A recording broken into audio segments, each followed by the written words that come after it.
Eric Peterson with Arborisk here. Today's weekly business tip, I'm going to give you 4 tips to strengthen your safety committee within your organization. Now, we all know a safety committee is a great way to engage your team members and get them to buy in and intentionally create the safety culture that you want within your company.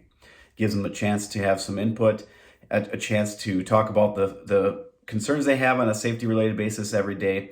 Also have some control over how safety procedures are created. So it's a great way to build morale within your team and really help minimize injuries and accidents within your company. But how do you strengthen it? If you have one in place, how do you know that's working to its fullest potential? Well, here are my 4 tips to help you do that. The very first one is actually have a clearly defined role and responsibility for the committee. Without clearly defining what the committee is in charge of and responsible for, it really will take on, it'll be harder for the committee to actually make an impact. So as the leader of the organization, clearly define the role of the committee. That could be to review the written safety program and implement the safety procedures. It could be on an enforcement side of it. It could be on a nurturing side or a training side that sets up the initial trainings, helps with employee development and that. It could also be about just running the safety meetings, making sure there's regular topical information given to the team. Whatever that is, make sure you define the role and responsibility of the committee first. The second part is then involving the right people.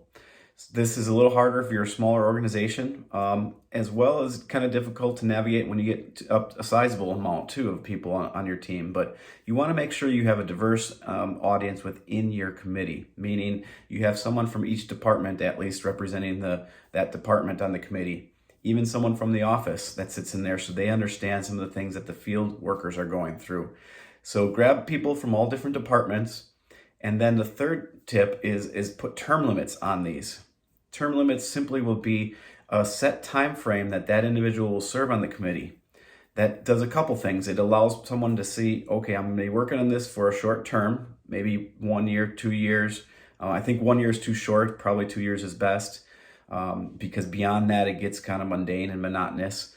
But also that it allows other people to join on the committee. Now, the thing with term limits, you want to make sure you're not having a total turnover of your safety committee.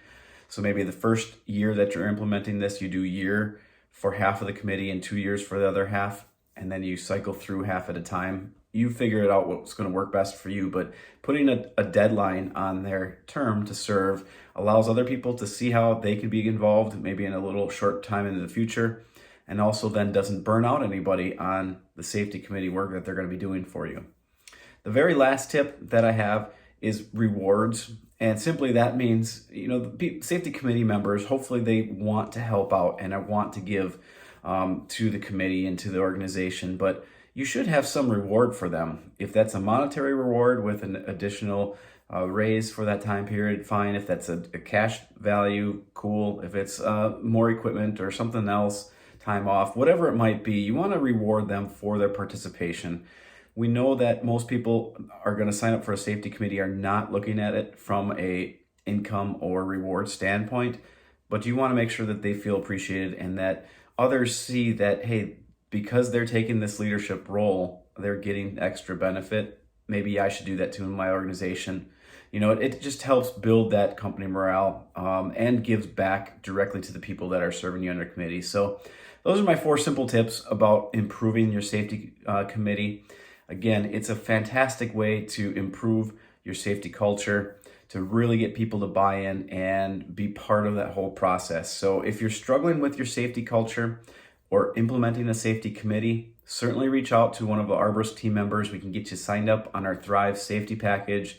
It's one of the focal points of the package to make sure that you can have an operating, highly successful safety committee that can actually take your safety culture and make it happen for what you want it to be.